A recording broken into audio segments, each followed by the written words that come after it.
नमस्कार, आप देख रहे हैं के न्यूज नेशनल और मैं हूं आपके साथ में शोभित पाठक। तो रुक करते हैं अब तक की महत्वपूर्ण सुर्खियों पर। सपा विधानमंडल दल के नेता चुने गए अखिलेश यादव, बैठक में न बुलाए जाने से भड़के शिवपाल सिंह। यूक्रेन को फिर तोड़ेगा रूस, तबाही का पहला चैप्टर खत्म, रूसी जनरल बोले अब शुरू होगा दूसरा अध्याय। श्रीलंका पर एक और आफत, 2 प्रमुख समाचार पत्रों का प्रकाशन हुआ बंद, विदेशी मुद्रा संकट के कारण अखबारी कागज खत्म। प्रमाण पत्रों पर फिर पीएम मोदी की फोटो लगाने के लिए तैयार सरकार, कोविन प्लेटफॉर्म में होगा बदलाव। दूसरी पारी का पहला फैसला, यूपी में 15 करोड़ गरीबों को 3 महीने तक मुफ्त राशन देगी योगी सरकार, कैबिनेट बैठक में लगी मुहर। सपा के राष्ट्रीय अध्यक्ष अखिलेश यादव को सपा विधानमंडल का नेता चुना गया है और इसके साथ तय हो गया है कि वह विधानसभा में नेता प्रतिपक्ष होंगे। उन्होंने करहल विधानसभा सीट से चुनाव लड़कर जीत हासिल की थी। इसके बाद उन्होंने लोकसभा की सदस्यता से इस्तीफा दे दिया। उन्होंने कहा था कि वह विधानसभा में यूपी की जनता के मुद्दे उठाएंगे। शनिवार को लखनऊ में हुए विधायक दल की बैठक के बाद प्रदेश अध्यक्ष नरेश उत्तम पटेल ने कहा कि नवनिर्वाचित विधायकों और विधान परिषद सदस्यों की बैठक हुई है। बैठक में अखिलेश यादव को विधायक दल का नेता चुना गया है। विधानमंडल दल का नेता अखिलेश यादव ही रहेंगे। सपा के नेताओं ने अखिलेश यादव का स्वागत अभिनंदन भी किया।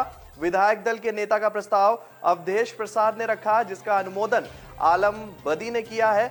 विधानमंडल दल का प्रस्ताव लालजी वर्मा ने किया, जिसका अनुमोदन राजेंद्र चौधरी ने किया। सपा विधानमंडल दल की बैठक में शिवपाल सिंह यादव को नहीं बुलाया गया, जिससे वह नाराज हो गए हैं। उन्होंने कहा कि मैं पिछले 2 दिनों से अपने सभी कार्यक्रम रद्द कर इस बैठक के लिए लखनऊ में था, पर मुझे इसकी सूचना तक नहीं दी गई। मैं सपा का विधायक हूं, अब मैं इटावा जाऊंगा। मैं आगे क्या करने वाला हूं, इसकी सूचना जल्द ही दे दी जाएगी। शिवपाल यादव ने कहा कि सभी विधायकों को फोन कर बैठक में बुलाया गया, लेकिन मुझे पार्टी कार्यालय से कोई सूचना नहीं दी गई। मैं अब लखनऊ से सीधे इटावा जा रहा हूं। जब मुझे कोई सूचना नहीं दी गई तो मैं बैठक में नहीं जाऊंगा। मेरे समाजवादी पार्टी का प्रचार मैंने जोर शोर से किया है। कुछ जगहों पर मुझे नहीं कहा गया, लेकिन उसके बावजूद भी मैंने प्रचार किया। उन्होंने कहा कि मुझे कुछ नहीं कहना, अभी कोई फैसला नहीं ले रहा हूं। मैं समाजवादी पार्टी की तरफ से विधायक हूं। यूक्रेन पर रूसी हमले का 1 महीना पूरा हो गया है। जंग का आगाज का 31वां दिन है और इसी के साथ रूस की ओर से दावा किया गया है कि उसने यूक्रेन पर हमले के पहले चरण को पूरा कर लिया है। एक रूसी जर्नल की ओर से दावा किया गया है कि सैन्य अभियान के पहले चरण के लक्ष्यों को रूस ने सफलतापूर्वक पूरा कर लिया है और इसके बाद अब रूस दूसरे चरण की ओर आगे बढ़ रहा है।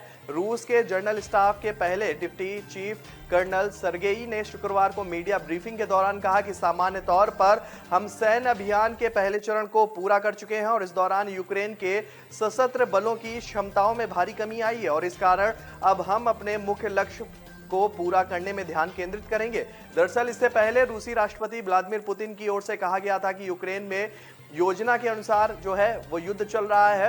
रूस की ओर से यह बयान ऐसे समय आया है जब उसने कीव और खार्किव में अपने सैन्य अभियान को कम कर दिया है। ऐसा तब हुआ है जब इस जंग में कई रूसी सैनिकों के मारे जाने की खबरें भी सामने आई हैं। एक रिपोर्ट के मुताबिक यूक्रेन में रूस अपने हवाई हमलों में काफी हद तक कमजोर दिखाई पड़ रहा है।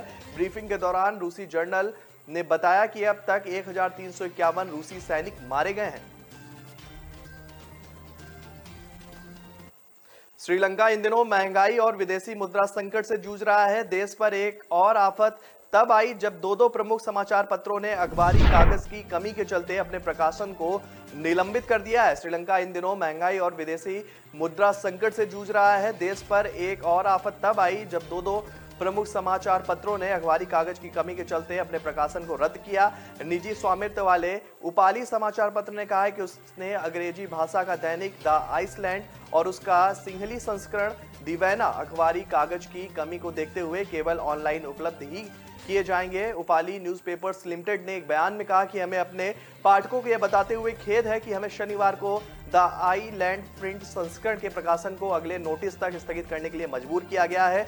महामारी के कारण पर्यटन और प्रेक्षण से देश की कमाई पर असर पड़ने के बाद श्रीलंका अपने अब तक के सबसे खराब विदेशी मुद्रा संकट का सामना कर रहा है और इस महीने की शुरुआत में अमेरिकी डॉलर के मुकाबले श्रीलंकाई रुपया जारी करने के सरकार के फैसले के बाद से अखबारी कागज की आयात लागत भी उल्लेखनीय में उसमें भी जो है वृद्धि दर्ज की गई है। द आइलैंड अखबार जो अक्टूबर 1981 से प्रिंट में है, अब एक ई पेपर के रूप में कार्य करेगा। देश के विदेशी मुद्रा संकट के बीच पेट्रोलियम की कीमत भी आसमान छू गई है।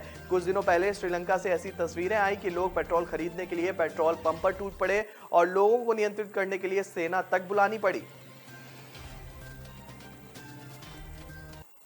कोरोना टीकाकरण प्रमाण पत्रों पर फिर से प्रधानमंत्री नरेंद्र मोदी की तस्वीर दिखाई देगी। इसके लिए केंद्र सरकार की ओर से फिर से तैयारी शुरू कर दी गई है। सूत्रों के मुताबिक केंद्रीय स्वास्थ्य मंत्री मनसुख मांडविया ने 5 राज्यों उत्तर प्रदेश, गोवा, पंजाब, मणिपुर और उत्तराखंड में कोविड-19 टीकाकरण प्रमाण पत्रों पर प्रधानमंत्री नरेंद्र मोदी की तस्वीर छापने के निर्देश दिए हैं। दरअसल इन 5 राज्यों में विधानसभा चुनाव के मद्देनजर प्रधानमंत्री की तस्वीर का प्रकाशन रोक दिया गया था। 8 जनवरी से पीएम की फोटो कोरोना टीकाकरण प्रमाण पत्रों पर नहीं छप रही थी। सूत्रों की माने तो इन 5 राज्यों के कोविन प्लेटफॉर्म में भी आवश्यक बदलाव किए जाएंगे। देश में कोरोना के मामले और सक्रिय केस लगातार घट रहे हैं, लेकिन बीते 24 घंटे में ऐसा कुछ हुआ कि मौतों का आंकड़ा 4100 के पार पहुंच गया। इसके साथ ही कुल मौतों का आंकड़ा 5,20,855 पर पहुंच गया है। केंद्रीय स्वास्थ्य मंत्रालय के अनुसार शनिवार सुबह समाप्त बीते 24 घंटे में 1660 कोरोना केस सामने आए हैं।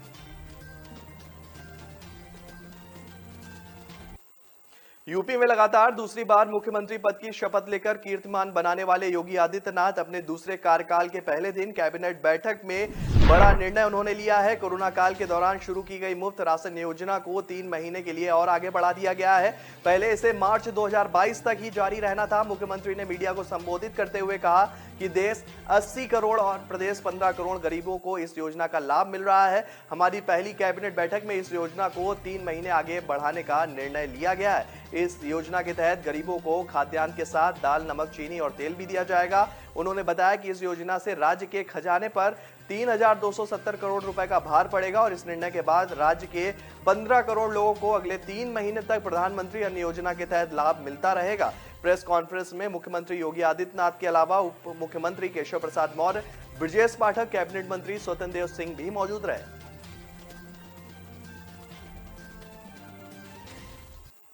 तो ब्रेक पर जाने से पहले रुक करते हैं महत्वपूर्ण सुर्खियों पर। सपा विधानमंडल दल के नेता चुने गए अखिलेश यादव, बैठक में न बुलाए जाने से भड़के शिवपाल सिंह। यूक्रेन को फिर तोड़ेगा रूस, तबाही का पहला चैप्टर खत्म, रूसी जनरल बोले अब शुरू होगा दूसरा अध्याय।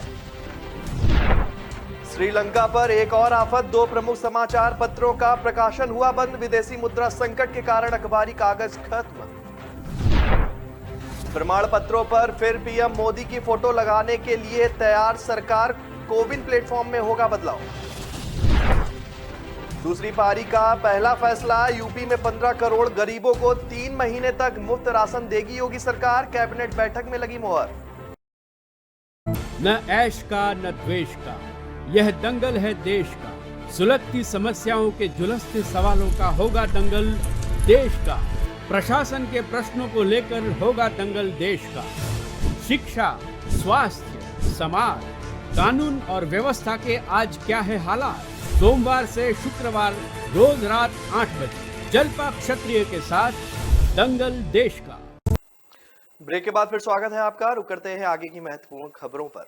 5 राज्यों के चुनाव परिणाम जारी होने के बाद पेट्रोल डीजल के दाम फिर से बढ़ने शुरू हो गए हैं। पिछले 5 दिनों में 4 बार इसके दाम में बढ़ोतरी की गई है। 22 मार्च के बाद से अब तक इनके दाम में 2 रुपए 40 पैसे का इजाफा हो चुका है। ऐसे में शिवसेना सांसद प्रियंका चतुर्वेदी ने केंद्र सरकार पर तंज कसा है। प्रियंका चतुर्वेदी ने ट्विटर पर लिखा कि चुनाव आयोग से अनुरोध है कि आगामी राज्यों में चुनाव कार्यक्रम की तुरंत घोषणा करें, जिससे दामों का बढ़ना कम हो और लोगों को राहत मिले। उन्होंने आगे लिखा कि चुनाव ईंधन के दाम में कोई वृद्धि नहीं है। दरअसल 5 राज्यों में चुनाव के चलते पेट्रोल डीजल के दाम में 4 नवंबर के बाद से कोई इजाफा नहीं किया गया था, लेकिन चुनाव परिणाम जारी होने के बाद 12 दिन बाद से ईंधन की कीमतों में वृद्धि शुरू हो गई है। 22 मार्च को पहली बार पेट्रोल डीजल के दाम में बढ़ोतरी देखी गई है। उसके बाद से 5 दिनों में 4 बार अभी तक बढ़ोतरी हो चुकी है। दरअसल रूस यूक्रेन युद्ध के बाद से कच्चे तेल के दाम में तेजी से जो है बढ़ोतरी दर्ज की जा रही है और इस समय इसके दाम $112 प्रति बैरल तक पहुंच गए हैं, जिसके बाद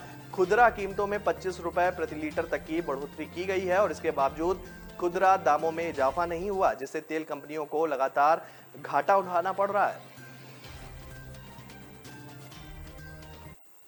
आसिफ अली जरदारी की पार्टी पीपीपी ने अपनी सहयोगी पार्टी पाकिस्तान डेमोक्रेटिक मूवमेंट को 28 मार्च को पीएम इमरान खान के खिलाफ होने वाली रैली को स्थगित करने के लिए कहा है। पीपीपी ने कहा है कि हमें सुप्रीम कोर्ट के आदेश का सम्मान करना चाहिए और इस रैली को रोक देना चाहिए।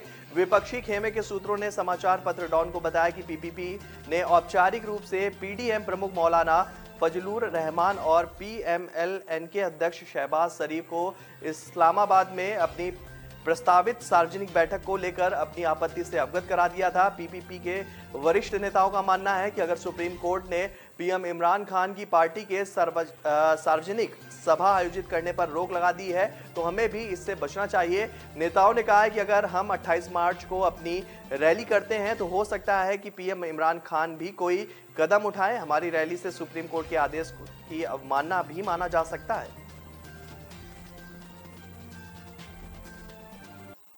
देश में कोरोना के मामले सक्रिय केस जो है वो लगातार अब घट रहे हैं, लेकिन बीते 24 घंटे में ऐसा कुछ हुआ है कि मौतों का आंकड़ा 4100 के पार पहुंच गया और इसके साथ ही कुल मौतों का आंकड़ा 5,20,855 पहुंच गया है। केंद्रीय स्वास्थ्य मंत्रालय के अनुसार शनिवार सुबह समाप्त बीते 24 घंटे में 1,660 नए कोरोना केस मिले हैं और इसके साथ ही कुल देश में संक्रमितों का आंकड़ा जो है वो 4,30,18,032 पर पहुंच गया है। वहीं सक्रिय केस जो है वो 20,000 के नीचे पहुंच गए हैं। देश में कोरोना के सक्रिय केस घटकर 16,741 हो गए हैं। ये बीते 702 दिनों में सबसे कम है। ये कुल संक्रमितों की संख्या में 0.4% है।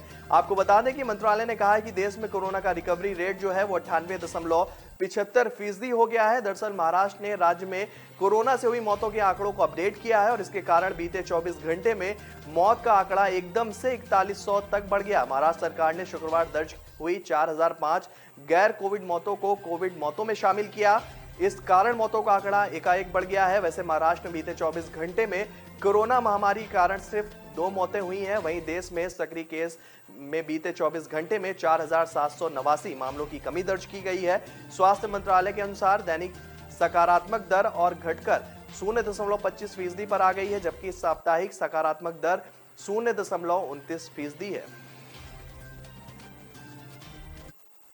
पुष्कर सिंह धामी सरकार 2 के शपथ ग्रहण समारोह में कांग्रेस पार्टी का कोई नेता शामिल नहीं हुआ। विपक्ष की पूर्ण अनुपस्थिति पर आम लोगों के बीच कांग्रेस पार्टी की आलोचना हो रही है। जवाब देने के लिए पूर्व मुख्यमंत्री हरीश रावत सामने आए हैं। उनका कहना है कि यदि ससम्मान बुलाया जाता तो वह निश्चित रूप से समारोह में जाते, लेकिन सरकार की ओर से उनके प्रोटोकॉल का ध्यान नहीं रखा गया। इस संबंध में मुख्यमंत्री पुष्कर सिंह धामी को टैग करते हुए पूर्व मुख्यमंत्री हरीश रावत ने फेसबुक पर एक पोस्ट भी साझा की है, जिसमें उन्होंने लिखा है कि मुख्यमंत्री शपथ ग्रहण समारोह में कांग्रेस की अनुपस्थिति को लेकर टिप्पणियां हुई हैं, जो स्वाभाविक है। शपथ ग्रहण समारोह से दूरी बनाने का हमारा कोई उद्देश्य नहीं था। उन्होंने फेसबुक पर बधाई भी दी और पूरे शपथ ग्रहण समारोह को अपने मोबाइल फोन पर देखने का जिक्र भी किया।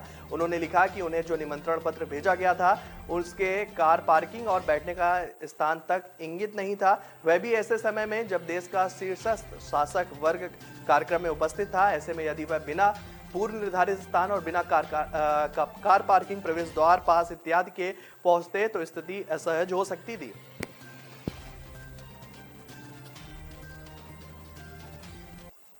आने वाले 2 सालों में कोरोना का एक और वेरिएंट सामने आ सकता है। यह वेरिएंट ओमिक्रॉन से भी ज्यादा खतरनाक होगा और भारी तबाही मचा सकता है।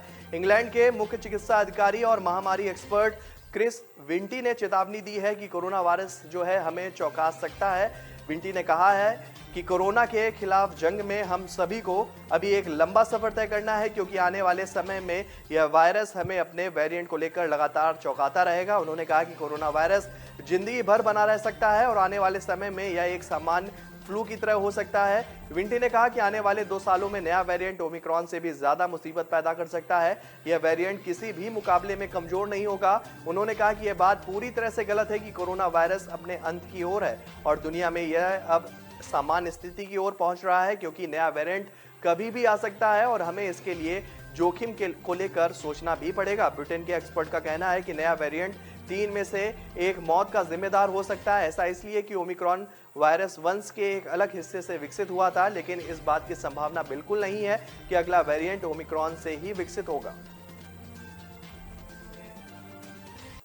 तो ब्रेक पर जाने से पहले रुक करते हैं महत्वपूर्ण सुर्खियों पर। सपा विधानमंडल दल के नेता चुने गए अखिलेश यादव, बैठक में न बुलाए जाने से भड़के शिवपाल सिंह। यूक्रेन को फिर तोड़ेगा रूस, तबाही का पहला चैप्टर खत्म। रूसी जनरल बोले अब शुरू होगा दूसरा अध्याय। श्रीलंका पर एक और आफत, 2 प्रमुख समाचार पत्रों का प्रकाशन हुआ बंद। विदेशी मुद्रा संकट के कारण अखबारी कागज खत्म। प्रमाण पत्रों पर फिर पीएम मोदी की फोटो लगाने के लिए तैयार सरकार, कोविन प्लेटफॉर्म में होगा बदलाव। दूसरी पारी का पहला फैसला, यूपी में 15 करोड़ गरीबों को 3 महीने तक मुफ्त राशन देगी योगी सरकार, कैबिनेट बैठक में लगी मोहर। न ऐश का न द्वेष का, यह दंगल है देश का। सुलगती समस्याओं के जुलसते सवालों का होगा दंगल देश का। प्रशासन के प्रश्नों को लेकर होगा दंगल देश का। शिक्षा, स्वास्थ्य, समाज, कानून और व्यवस्था के आज क्या है हालात। सोमवार से शुक्रवार रोज रात 8 बजे जलपा क्षत्रिय के साथ दंगल देश का। ब्रेक के बाद फिर स्वागत है आपका। रुक करते हैं आगे की महत्वपूर्ण खबरों पर।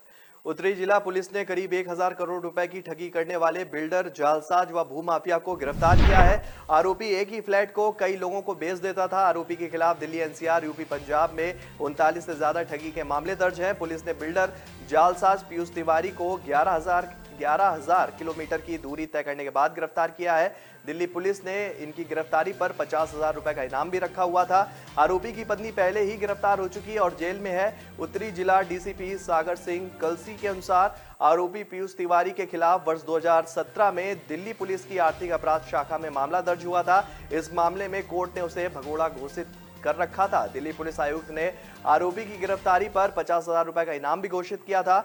आरोपी के खिलाफ दिल्ली में आर्थिक अपराध शाखा, तिलक मार्ग, मयूर विहार, फर्श बाजार, पांडव नगर, आनंद विहार और कृष्णनगर के अलावा उत्तर प्रदेश, पंजाब और अन्य जगहों पर 39 से ज्यादा मामले दर्ज हैं। यूपी में ही 15 से ज्यादा मामला जो है वो दर्ज हैं। आरोपी ने नोएडा में एक ही फ्लैट को कई लोगों को बेचकर लोगों से करोड़ों रुपए ठग लिए थे। उत्तरी जिले में तैनात एसीपी जयपाल सिंह की देखरेख में एटीएस प्रभारी एसआई नरेश कुमार व संदीप की टीम आरोपी की तलाश कर रही थी।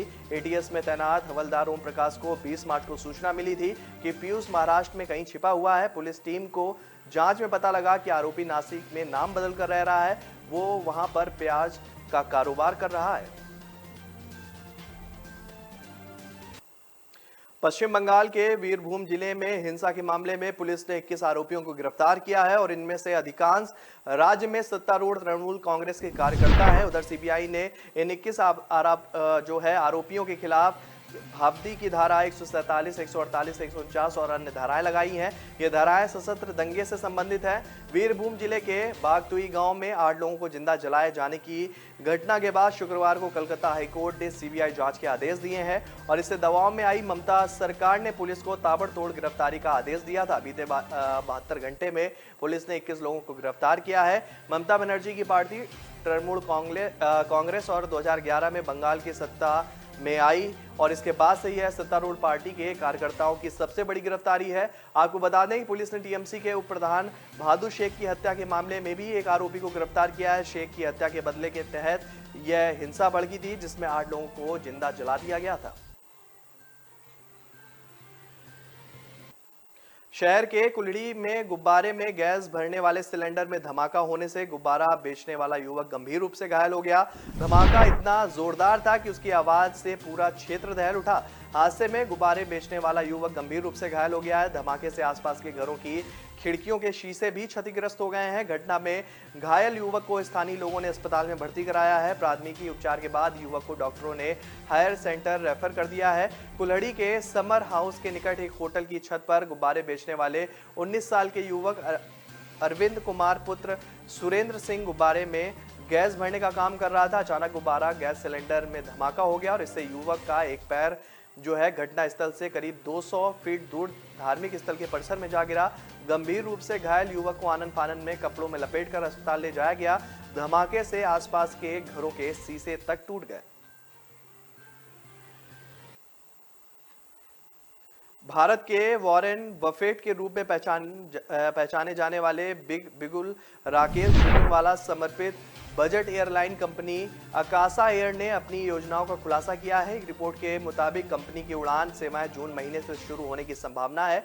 अकासा एयर के प्रमुख कार्यकारी विनय दुबे ने बताया है कि परिचालन शुरू करने के लिए एयरलाइंस नागरिक उड्डयन मंत्रालय और नागरिक उड्डयन महानिदेशालय से सभी प्रासंगिक लाइसेंस प्राप्त करने के लिए तेजी से काम कर रही है। हालांकि उन्होंने इस तरह की कोई भी जानकारी साझा नहीं की आखिर सेवाओं की शुरुआत में कंपनी किन शहरों में उड़ानें शुरू करेगी। गौरतलब है कि पिछले साल जो है नवंबर 2021 में आकाशा एयर ने 72 बोइंग 337 मैक्स जेट विमान के ऑर्डर दिए थे। रिपोर्ट के मुताबिक कंपनी का लक्ष्य लॉन्च के 1 साल के भीतर ही अपने बेड़े में 18 विमान शामिल करने का है। इसके साथ ही आकाशा एयर ने 5 साल में अपने बेड़े में 72 विमान शामिल करने की योजना तैयार की है। इनमें से कहा गया है कि कंपनी को आने वाले महीनों में विमान के पहले बैच की डिलीवरी मिलने की भी संभावना है। आपको बता दें कि पिछले साल अक्टूबर 2021 में सरकार की ओर से आकाशा एयरलाइंस की parent company SNV aviation private limited को नागरिक उड्डयन मंत्रालय ने प्रारंभिक मंजूरी जो थी वो उससे मिली थी। NOC के मिलने के बाद से किसी एयरलाइंस को एयर ऑपरेटर का परमिट प्राप्त करने में तकरीबन 6 महीने का समय लगता है। IPL 2022 का पहला मैच चेन्नई और कोलकाता के बीच खेला जाएगा। पिछले साल की चैंपियन जो है चेन्नई सुपर किंग जीत के साथ अपने अभियान की शुरुआत करना चाहेगी। वहीं कोलकाता की टीम श्रेयस की कप्तानी में नई शुरुआत करने की कोशिश करेगी। चेन्नई के खिलाफ कोलकाता का रिकॉर्ड कुछ खास नहीं है, लेकिन नई नवेली कोलकाता अब चेन्नई के खिलाफ अपनी रिकॉर्ड बेहतर करने की कोशिश करेगी। मेगा ऑक्शन के बाद दोनों टीमें बदली हुई हैं। दोनों टीमों में कई विदेशी खिलाड़ी इस मैच के लिए उपलब्ध नहीं है। ऐसे में घरेलू खिलाड़ियों पर ज्यादा भरोसा करना ही बेहतर होगा। तो फिलहाल इस बुलेटिन में मेरे साथ इतना ही। आगे की खबरों के लिए बने रहिए के न्यूज नेशनल के साथ। तब तक के लिए नमस्कार। सपा विधानमंडल दल के नेता चुने गए अखिलेश यादव, बैठक में न बुलाए जाने से भड़के शिवपाल सिंह। यूक्रेन को फिर तोड़ेगा रूस, तबाही का पहला चैप्टर खत्म, रूसी जनरल बोले अब शुरू होगा दूसरा अध्याय। श्रीलंका पर एक और आफत, 2 प्रमुख समाचार पत्रों का प्रकाशन हुआ बंद, विदेशी मुद्रा संकट के कारण अखबारी कागज खत्म। प्रमाण पत्रों पर फिर पीएम मोदी की फोटो लगाने के लिए तैयार सरकार, कोविन प्लेटफॉर्म में होगा बदलाव। दूसरी पारी का पहला फैसला, यूपी में 15 करोड़ गरीबों को 3 महीने तक मुफ्त राशन देगी योगी सरकार, कैबिनेट बैठक में लगी मुहर।